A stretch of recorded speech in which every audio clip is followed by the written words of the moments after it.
How many manifesto pledges have Labour broken already? Here's another one. During the election campaign, Keir Starmer promised to finally end using migrant hotels to house asylum seekers. It cost British taxpayers £8 million a day to do so. Remember this? They sit in hotels and digs for months on end at the taxpayers' expense. Last year, he promised to end the hotel farce. That's the talk. But because of his mess, there are thousands of people who can't claim asylum and can't be returned. So where does he actually think they're going to end up? OK, so the reality is that migrant hotels are now popping up all over the country without a damn given to the worried communities or what they think about it. Just last week, we heard about the chaos in Altrincham after the Home Office took over the Best Western Hotel to house hundreds of Channel migrants. No one was told about it. The hotel just suddenly stopped taking bookings, including weddings, while upset locals raised concerns that 300 asylum seekers were now within walking distance of 2 all-girls schools. A few days ago, the Delta Marriott Hotel in Warwick also closed down to the public with immediate effect to house 360 illegal migrants. Locals said they hadn't heard a word from the council over the conversion of the hotel, which has 180 rooms, free Wi-Fi, a huge gym and 50-inch televisions, of course. The Dragonfly Hotel in Peterborough met the same fate last week. Locals there are equally as concerned as 146 asylum seekers moved in during the dead of night. And on Thursday, I learned of a similar situation in Newport's Pagnell near Milton Keynes. Labour MP for Milton Keynes North, Chris Curtis, said he objected strongly to the Home Office converting a 4-star hotel in a motorway service station as it, quote, wasn't safe or appropriate. The hotel, just 20 yards from a new build residential housing estate, is in a pretty particular situation. Take a look at this. As you can see, just to provide some context on the geographics, here's the hotel housing these asylum seekers, and 20 yards away is a housing estate full of residents who, by the way, weren't told that this hotel was being converted for asylum seekers. So I can't show you because of privacy reasons, but rooms to that hotel directly overlook the residential housing estate that I just showed you there. It's home to young families, children and even elderly residents. This is what one dad told me. You feel that you weren't even, let alone consulted, but even told about it, because there's lots of kids around here as well. I'm not saying those people are a threat, but surely families are here. And would you expect at least them to be given a heads up? I thought, yeah. Well, all of the kids play, so we're a cul-de-sac at that end. No one comes up here that we don't know, kind of past the T-junction at the bottom. And I know people have already stopped their kids coming out and bits and pieces out, so really? They're not playing out anymore because we now don't know who is coming over the fence. Then there's a little local park, go down to the T-junction, take a left, that's now full of beer bottles and lit off rubbish where things are just being left behind. Do you feel less safe now? Yeah, especially with the kids playing out. Lo and behold, just minutes after chatting to that man who was complaining about fence jumpers, we caught this on camera. Seems like the residents of the migrant hotel are using this private residence estate as a shortcut. Look, jumping the fence. Excuse me. Why are they jumping the fence here? Where have they been? Are they allowed to access the hotel from this way? Because they're jumping over residents' fences. Residents of that new build estate have been forced to border up their front windows with bed sheets because migrants regularly walk past their houses while using that fence as a shortcut. And they've only been living in the new builds for around 11 months. Then the neighbour told me what happened when residents tried complaining to hotel managers or security. And you can't go to the hotel because security basically tell you to go away. Managers are unavailable. They won't talk to you. I know the bloke over the road's been over and they just won't entertain talking to you at all. I thought they might have said to us, like, there's going to be an influx of people over there. And how many people they've put there as well. We're not on about 5. There's like 100 people. We've seen 40, 50 people walking up and down the street at any one time. Right, so surely someone from the hotel, a manager maybe, or even the head of security, would be on hand to strengthen community relations. I tried speaking to one security guard, who I guess seemed to be running the operation that day. What was going on? Oh, I'm quite a friendly guy. I'm not here to cause hostilities. I mean, I just wanted to chat to know who you are, for starters. Who employs you, your name, your badge number? No comments. OK. Have you spoken to these residents here? These are English people living in this estate right on the back of the hotel? No comment. OK. Hello. Hello. Can I speak to him? Hello? Hello there. Hello there. It's Ben from GB News. Can we speak to a manager, please? Is that possible? No, it's Ben. So, just to be clear, we pay £8 million a day for these hotels, and their occupants are given 3 square meals, free internet, a roof over their head, spending money, and some access to NHS healthcare and dental care. Very good. Regardless, though, nobody on site was able to tell me what was going on or even answer basic questions. There was no authority to speak with, no explanation of who anyone was. A total cloud of secrecy. More importantly, though, and this is the key point, the local residents have been kept totally in the dark. And the examples I've just reeled off are apparently the tip of the iceberg. Former Tory Minister Sir Gavin Williamson told me on Friday that Labour was now using migrant hotels at warp speed, despite election pledges to ditch them. They were very clear they weren't going to be opening hotels. I think a lot of people voted for them, taking them at face value, and it's just not been the case. And I think what we're seeing, we've got a problem in my constituency, but I think this has been replicated in towns up and down the land. And I think the true scale of the number of hotels that have secretly been opened hasn't yet been exposed. I guess it's all agreed by now that Labour arguably told a few porkies in their election run, but not having the simple courtesy to inform families that asylum seekers are moving in next door, in my book, is perhaps one of the biggest acts of disrespect going. So much for Smash the Gangs, by the way, as well. More than 33,000 have now crossed the Channel in small boats this year. The Conservatives, of course, also shouldering the blame for that grim milestone. And my message to all of you is shame on you all.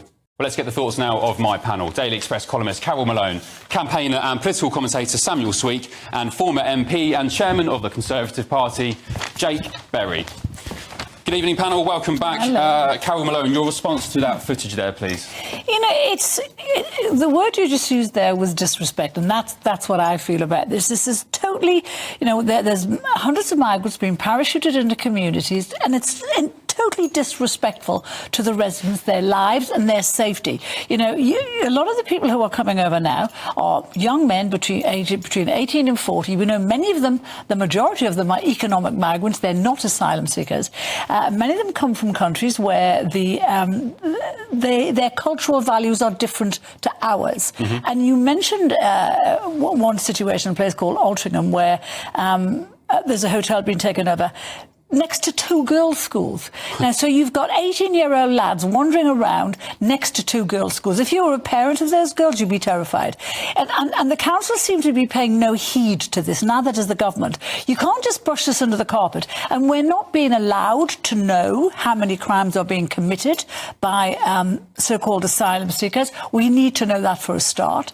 But I just think, you know, when you have people who've bought a house or are living in a community and you get 300 young lads between 18 and 30 smacked on your doorstep, it's rude, it's disrespectful, and most of all, I think in many cases it could be dangerous. Yeah, and also that new build estate has been there just 11 months. Yes. Can you imagine families, buying a house, children, excited to move in, all of a sudden a migrant hotel pops up. Samuel, your response? Sorry, go on. No, I mean, I just find much of what Carol said there and you know, in times parts of the report, I mean, it's just laced with such innuendo, such bad faith that them being near communities, them being near schools, them being near... We don't know where they're from, Sam. Right, but we also don't know that they are criminals or not. They took their papers away, so they could be criminals. So let's have safe routes then, and then we can actually monitor people, can't we? Well, I mean, that might be a plan for the future. No, that's a plan for the future. We're talking about those communities right now who feel they're endangered by the migrants coming to their area. So whether you feel it or not is not the point. And also, Sam, you heard that father there say he's worried about when he sees the kids playing. He's worried. Sam, sorry to say, I mean, even if you're not fearful that they're criminals, you've got gangs of lads, young fighting-age males, trawling all over your back garden, climbing fences to get a shortcut into their migrant hotel. I mean, that's not on. Look, I mean, make no mistake, I think that hotels and what the government's plans are and successive government's plans are wholly inadequate and wholly inappropriate. I do not think we should be putting human beings who have come from the most desperate situation... No, they haven't. Stop this. The majority have not come from desperate situations. The majority are not fleeing war and persecution. They're economic migrants. Where do you think they should be put? Well, I think that they should have the right to be able to be processed properly. I think they should have the right to apply for adequate housing. I think they should have Why? the right to apply for work. If they're economic migrants, why should they? Why, when there are So just people give in them a this free country house. on a housing list, when there are people waiting to get on a housing list in this country who are born and bred and paid into the system, why should people coming from various countries around the world who have come here illegally, why should they get priority? Because they are human beings, Carol. Because they are human beings. Yes, they deserve a fair chance at life, just as anyone does. So that means, on that basis, the whole of the world can come into the UK. The whole of the world that is poor, that is having problems, they should all come to this little island, should they? So I think the tragedy of this is that father you spoke to. Yes, It's really hard to buy a house in this country, and I'm sure had saved up for the deposit to get his foot on the ladder with a young family, and then after all of that hard work, this hotel, which may or may not be something that we should be concerned about, sort of pops up next to him. I think the real tragedy is this isn't a one-off. There are communities up and down this country who are finding out. They're moving the migrants in overnight. They're waking up the next day and suddenly their home is next door to a migrant hotel. And what really, really frustrates me about it is not only are we leaving British communities living in fear, whether that fear is real or not, they shouldn't be made to live in fear. Even if it's irrational, they should be made to live in fear. Yeah, sorry. But, well, it's just there's communities up and down this country who are being affected by this migrant crisis.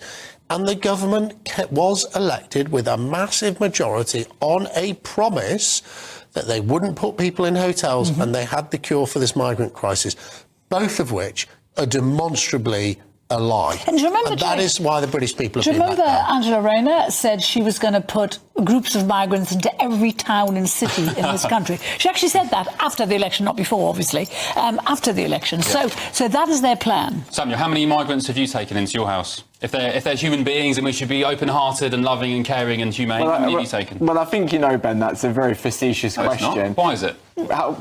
Why should hotels and towns and communities be stripped of vital tourism money? Why should residential housing estates, families, young children be coming home from school and nursery to be greeted by unknown males trampling through their gardens and jumping their fences? No, you're right, and that's why the government needs to do more. That's why there needs to be safe and legal routes for people to get into the country, to be supported where possible, and to be able to have access to housing. Just to clarify, and let's be honest now, we need to actually talk about the media sort of attitude towards this. It was only a few months ago that people tried to commit arson on a hotel in Rotherham. And we utterly condemn it. And you ought to. But this is debates like this and it's framing this that leads exactly to that. Do not use the riots, do not use the despicable behaviour of a minority to extinguish the genuine argument and debate about the invasion of the southern border. There are tens But there we go, we're talking language of invasion, we're talking innuendo, it's near a school, it's near a community. What would you call it, 40-odd thousand, just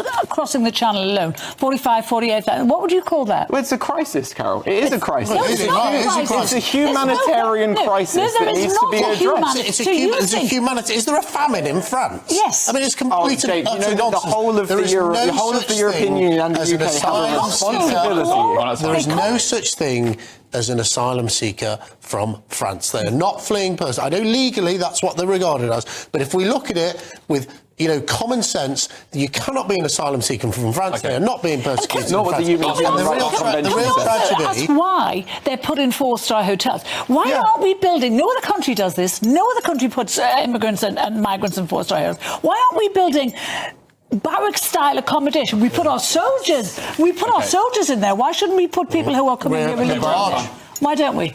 We're out of time. And Samuel, by the way, I'll say again, I think you're bang out of order for trying to use genuine debate about this country's migration crisis by linking it to the mindless actions of a couple of thugs. I think you're well out of order for doing that. Anyway, a Home Office spokesperson said this government inherited an asylum system under unprecedented strain, with thousands stuck in a backlog without their claims processed. We've taken immediate action to restart asylum processing, which will save an estimated £7 billion for the taxpayer over the next 10 years, and are delivering a major uplift in returns to remove people with no right to be in the UK. Over the long term, this will reduce our reliance on hotels and costs of accommodation. We remain absolutely committed to ending the use of hotels for asylum seekers and continue to identify a range of accommodation options to minimise their use.